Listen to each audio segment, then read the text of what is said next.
Operations and Safety for Schofield Middle School for the 2020-2021 school year. We cannot operationalize love, care, and concern as it relates to our students here at Schofield. But what we can do is operationalize safety and shared responsibility.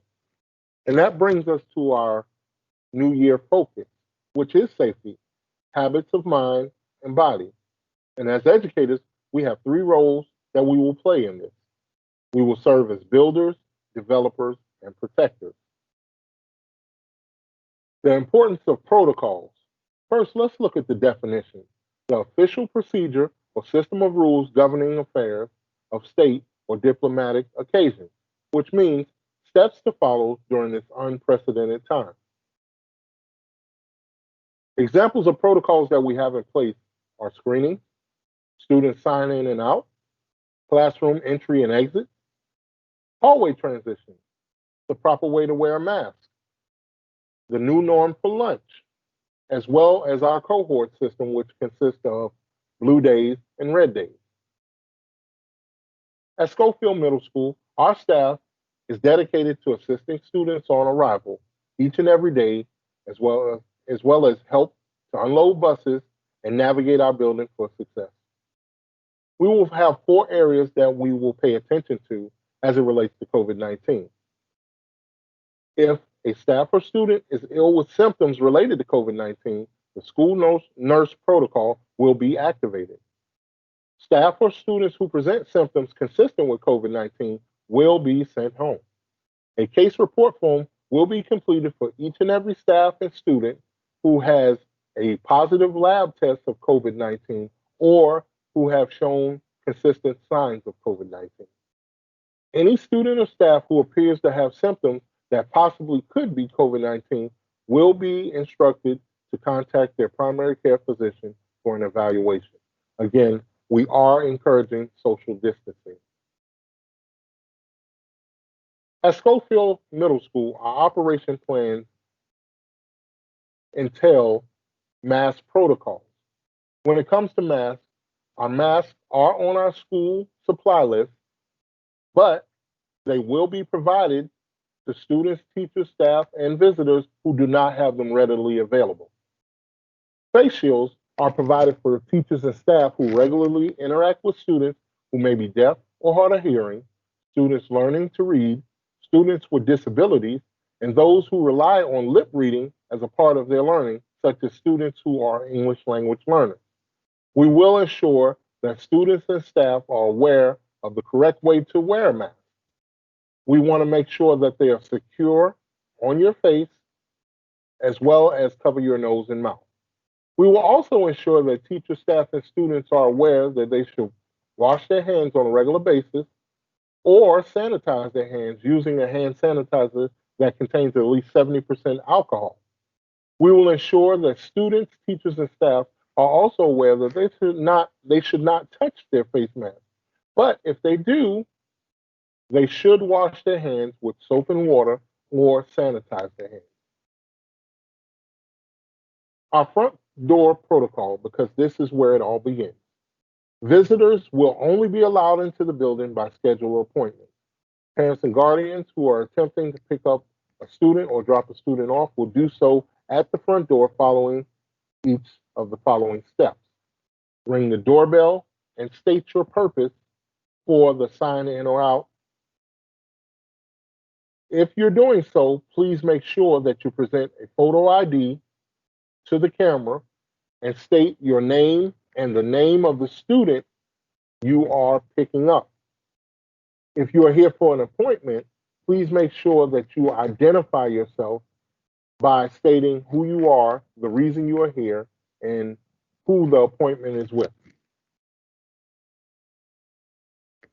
Our morning arrival time is between the hours of 7:30 and 8 o'clock.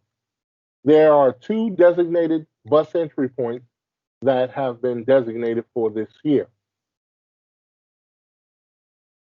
417 is bus entry point number one, which is our synergistic lab, as you can see in the picture. Also, the second bus entry point is the 500 hall, which is slightly down the ramp. The protocols that have been put into place is one student will unload the bus at a time. The next student does not stand up from the seat until prompted by the driver or staff member. We will have someone in place to check a student mask and make sure that their lanyard is properly colored to ensure a slow flow of transition. The protocol is one student will be at the screening and one student will be on deck. Transition only occurs as one student enters the building at a time. As a car rider, there are two designated entry points as well. The 300 hall, which are eighth graders only, and the 200 hall, which are seventh graders only. Cars may begin unloading at 7:30. Remember, we are unloading one car at a time, one student at a time at the front door, as you can see at the top right-hand side. That's the main entry. We will have staff out there to direct the flow of the car riders to make sure they understand which entry point they are going to. Also, these staff members will have a process in place to check to make sure they have on a mask, they're properly fitted, and they also have the proper color lanyard for the selected day. And to also ensure that transition happens one student at a time.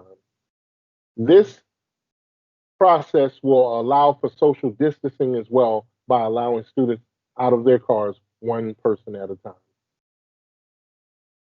Walkers. Walkers will follow the same protocols as car riders. For walkers, the first entry point for seventh graders will be the 200 hall. For eighth graders, it will be 300 hall. Again, our flow monitors will make sure that you have on a mask, it's properly fitting, and you have on the proper lanyard for the selected day. Breakfast will be served from 7:30 to 8 o'clock in the cafeteria. We will have a staff member at the entry door, and please understand that all breakfast will be pre-bagged. Upon entry into the cafeteria, one of our food service workers will ask the student for their student number. The worker will enter the number and then the student will then proceed to the bagging station. We will have another food service worker that will hand the student the bag and then they will make their way to the exit door of the serving portion. There we will have a staff member that will direct the student on which table to sit at, and please understand there are only 3 students per table and it will be staggered seating. Students will be dismissed from the breakfast table one student at a time. They will deposit their trash before exiting, and then a staff member will make sure that they have their mask on, it's properly fitted, their lanyard is out and visible, and then a pass will be given for them to report to class. Late bus arrivals will be served breakfast in room 417 or 415. Students will follow the same protocol. They will check in through a student log that a staff member will be administering. Again, there will be 3 students at a table, or if they're in a classroom, it will be 1 student per desk. Students will again be dismissed 1 student at a time. They will put their trash in the trash receptacle, and a staff member will direct them as to how they are to proceed.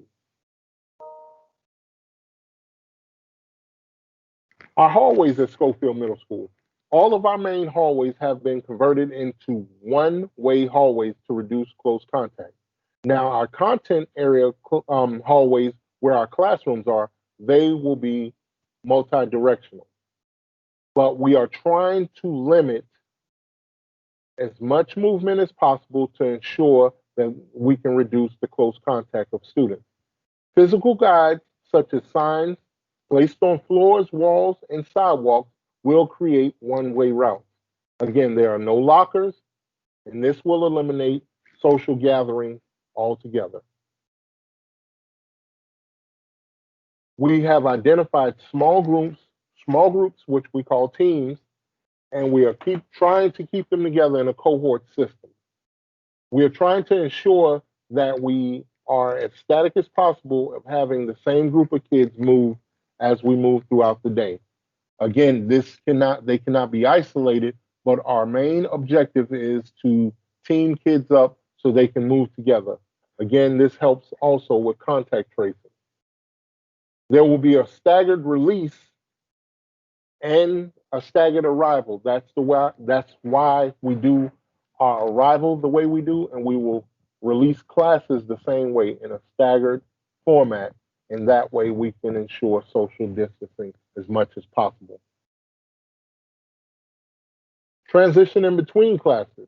Again, we have converted our main halls into one-way hallways, and we are staggering their release so we don't have as many students in the hallway at one time.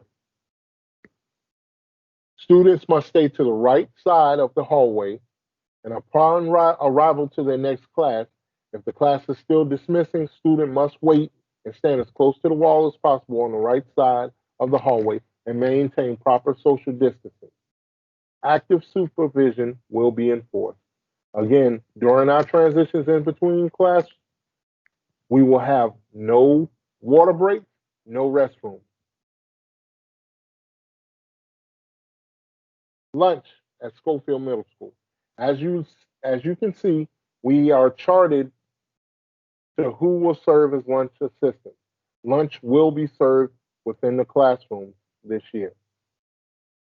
A lunch assistant will pick up our lunch carts and deliver it to their assigned classroom.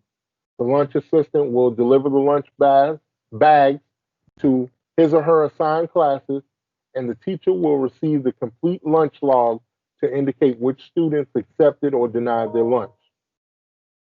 The lunch assistant will facilitate also the garbage disposal. They will deliver the garbage cans to our custodial staff to make sure they're properly disposed of.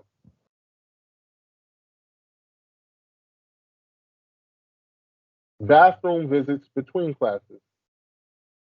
No bathroom visits will be allowed in between classes. Bathroom visits are only allowed or permissible during our morning arrival.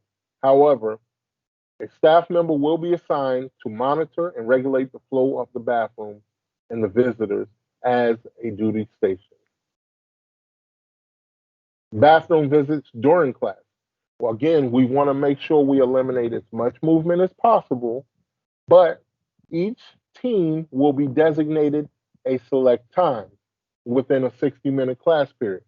During this time, you must adhere to that time period to allow any students who may need to use the restroom. That'll be at a teacher's discretion, but they will allow students during that time.